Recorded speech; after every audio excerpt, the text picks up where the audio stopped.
Vestige agri అక్వాజెల్. So మన భూమిలో ఎందుకు తడి ఉండాలి, ఎందుకు వాటర్ ఉండాలి, ఎందుకు భూమిలో మాయిశ్చర్ ఉండాలి, తేమ ఉండాలి, అందరూ కూడా చాట్ బాక్స్ లో తొందరగా స్పీడ్ గా కమెంట్ బాక్స్ లో చాట్ బాక్స్ లో కమెంట్ చేయండి.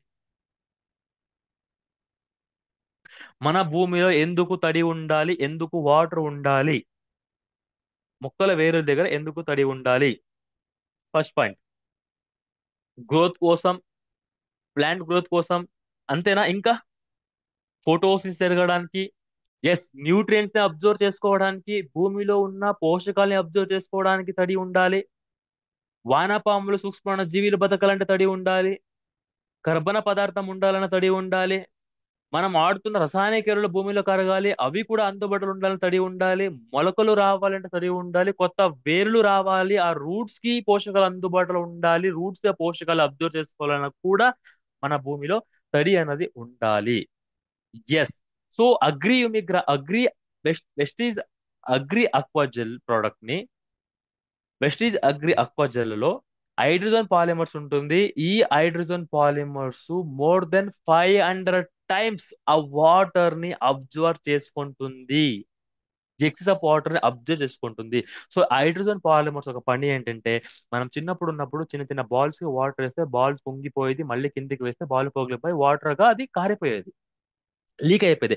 సో అలాగే ఈ హైడ్రోజన్ పాలిమర్స్ ని పర్ ఎకర్ పొలం దున్నప్పుడు, డుక్కిలో నాటి వేసినప్పుడు, ఎథనాల్ వేసినప్పుడు, రసాయనిక ఎరువులు వాడినప్పుడు, సో అలాగే ఆ ఉప్పు భూమి, క్షార భూమికి వెస్టీజ్ అగ్రి అక్వాజల్ ని మన భూమిలో మిక్స్ చేసి యూస్ చేస్తే, దీన్ని భూమిలో కలిపితే, ఈ హైడ్రోజన్ పాలిమర్స్ భూమిలో ఉంది అంటే, ఎప్పుడైతే మనం నీళ్ళు ఇస్తామో, ఎప్పుడైతే వానాలు వర్షాలు ఎక్కువ అవుతుందో, ఎక్కువైన వాటర్ ని నీళ్ళని అబ్జర్వ్ చేసుకొని పీల్చుకొని, తర్వాత ఎప్పుడైతే వేడి వల్ల ఆ మాయిశ్చర్ కంటెంట్ తగ్గినప్పుడు, తడి తగ్గినప్పుడు, ఆటోమేటిక్ గా ఈ హైడ్రోజన్ పాలిమర్స్ ఏదైతే అబ్జర్వ్ చేసుకుందో అది ఆటోమేటిక్ గా మళ్ళీ రిలీజ్ అవుతుంది.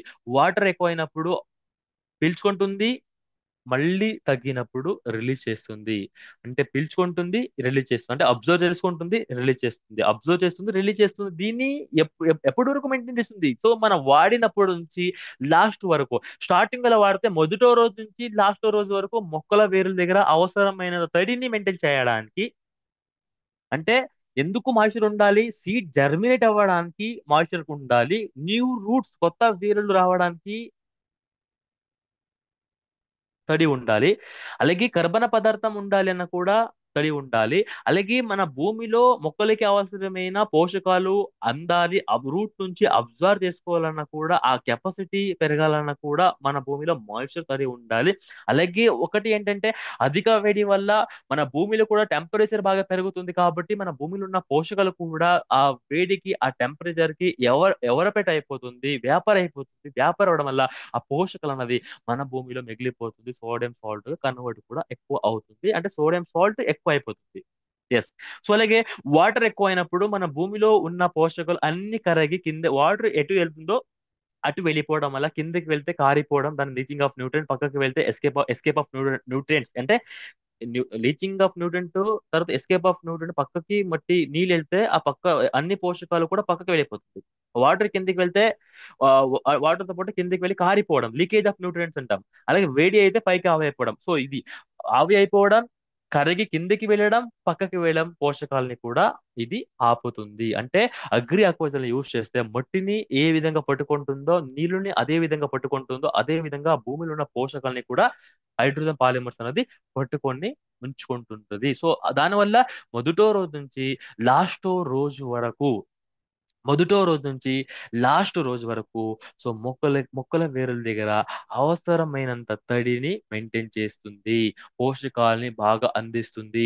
వాటర్ ని, ఎక్కువ వాటర్ వేస్ట్ అవ్వడం, ఎక్కువ వాటర్ ని యూజ్ అవ్వడం, అంటే ఎక్కువ వాటర్ ని కాకుండా తక్కువ వాటర్ లోనే ఎక్కువ దిగుబడి రావడానికి సపోర్ట్ చేస్తుంది. ఎక్కువ రసాయనిక ఎరువులు కాకుండా తక్కువ రసాయనిక ఎరువుల్ని యూజ్ అయినట్టు హెల్ప్ చేస్తుంది. రసాయనిక ఎరువులు వేస్ట్ అయిపోవడం, ఆవి అయిపోవడం, సో లీచ్ అయిపోవడం, కారిపోవడం, దీన్ని కూడా సేవ్ చేస్తుంది మన వెస్టీజ్ అగ్రి అక్వాజల్. సూక్ష్మాణు జీవులకి సపోర్ట్ చేస్తుంది, రూట్స్ కి సపోర్ట్ చేస్తుంది, సీడ్ కి సపోర్ట్ చేస్తుంది. అలాగే న్యూట్రియంట్స్ అప్టేక్ అవ్వడానికి, అబ్జర్వ్ చేసుకోవడానికి సపోర్ట్ చేస్తుంది. దీని వల్ల మొక్క ఎదుగుదల బాగుంటుంది, పిలకలు బాగా వస్తుంది, కొమ్మలు బాగా వస్తుంది, చిగులు బాగా వస్తుంది, పువ్వులు మొగ్గులు కూడా బాగా వస్తుంది. ఎందుకంటే మొక్కల వేరులకి అవసరమైన తడి, అలాగే అవసరమైన పోషకాలను కూడా అందిస్తుంది కాబట్టి. సో గ్రోత్ పారామీటర్స్ ని పెంచుతుంది, అలాగే ఈల్డ్ పారామీటర్స్ ని కూడా బూస్ట్ చేస్తుంది best is agri gel. 30% water ని తగ్గిస్తుంది, 30% రసాయనిక ఎరువులు వేస్ట్ అవ్వడం కూడా తగ్గిస్తుంది, అలాగే యూస్ చేయడం కూడా తగ్గిస్తుంది. క్లియర్. సో అందరికీ అర్థమైంది అనుకుంటా. సో ఫైనల్ గా అగ్రి ఆక్వాజల్ ని మనం ఎప్పుడు యూస్ చేయాలి?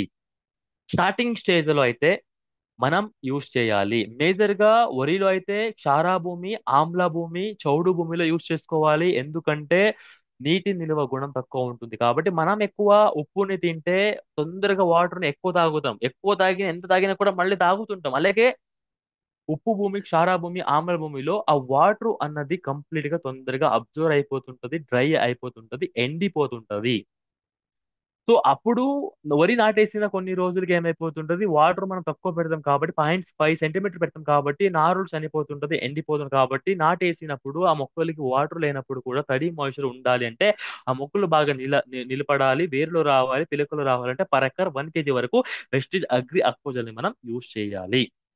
సో దన్ తర్వాత, సో మిగతా క్రాప్స్ కి స్టార్టింగ్ లో ఎథనాల్ వేసినప్పుడు, రసాయనిక ఎరువులు వాడినప్పుడు స్టార్టింగ్ నుంచి ఎండింగ్ వరకు ఎప్పుడైనా మనం వాడుకోవచ్చు. బట్ స్టార్టింగ్ లో పడితే మనకి అనుకూలంగా, మొక్కలకి అనుకూలంగా ఉంటుంది కాబట్టి స్టార్టింగ్ స్టేజ్ లో బెటర్ రిజల్ట్ వస్తుంది. Per acre 1 kg.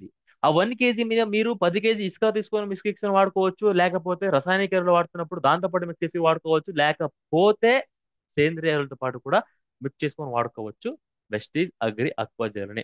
Yes, clear, అందరికీ అర్థమైంది అనుకుంటా. సో